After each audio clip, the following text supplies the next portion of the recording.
If you've been craving a good burrito lately, you might have noticed something. Some of your favorite spots seem to be going through some really tough times. Today, we're going to dig into why so many Mexican restaurants seem to be on the brink. So let's just get right to it. What is going on here? Why are we seeing so many Mexican restaurant chains from the big national players all the way down to local favorites suddenly filing for bankruptcy?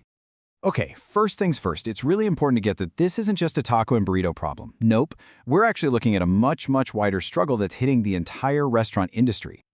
So what's causing all the pain? Well, when you zoom out, you see a couple of huge pressures.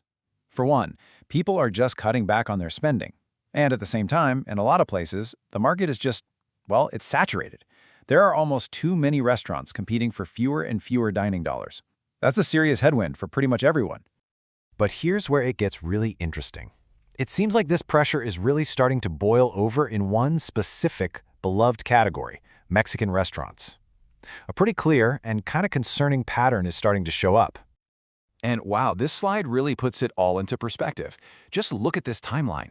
In just the last couple of years, you've got major players, Tijuana Flats, Rubio's, Abuelo's, On the Border, all filing for Chapter 11, and they're all saying similar things. Rising costs, falling sales, and they're closing dozens and dozens of locations. Okay, so those are the big names. But to really understand how this feels on the ground, let's zoom in on the most recent filing. This isn't some massive, faceless corporation. It's a small chain called El Burro Loco, and its story, well, it tells us a whole lot. So El Burro Loco is this small chain down in Central Florida. It actually started as a food truck and just blew up, building this awesome reputation and a super loyal following, especially with all the tourists in Orlando. This was a beloved local spot. And hey, you don't have to take my word for it. Just listen to what real customers were saying. Here's a Yelp Elite reviewer. Solid spot, loaded with flavor, big portions, and everything tasted fresh. Definitely a place I'd come back to. I mean, this is the kind of place people genuinely love. And that's really what's at stake here. But all those glowing reviews, all that customer love, it just wasn't enough to protect it from the financial reality.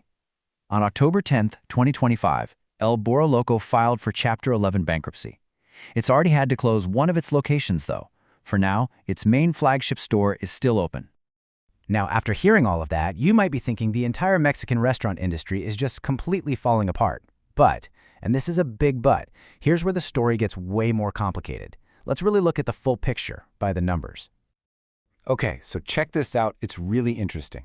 A survey from El Restaurante magazine found that in 2024, almost half, 45% of Mexican restaurants actually saw their sales go up, and another 23% held steady.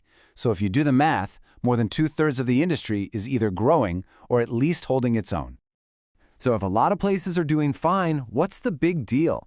Well, the crucial thing to see here is the trend. It's heading in the wrong direction. The number of restaurants saying their sales are down jumped from 25% last year to 32% this year. That's a big jump, and it shows the pressure is definitely building. All right, so we keep hearing about all these restaurants filing for bankruptcy, and I know what that sounds like. It sounds like game over, but it's so important to understand what Chapter 11 really truly means. So, Chapter 11 bankruptcy, it's not a death sentence, not at all. Think of it more like hitting a giant pause button. It's a legal tool that lets a business catch its breath, reorganize its finances, and figure out a plan to recover, all while staying open. It's a comeback strategy. And that is exactly the goal here. The whole point is to restructure and get back to being profitable. That is precisely what El Burro Loco is trying to do, find a way to get back on their feet so they can keep serving those burritos that their customers love so much. So, as we wrap up, it kind of leaves us with a bigger question to think about. Not just for these chains, but for the little spots in our own neighborhoods. For your favorite local restaurant, the one you'd be heartbroken to lose, what's the difference between them just getting through a tough trend and hitting that final, irreversible tipping point?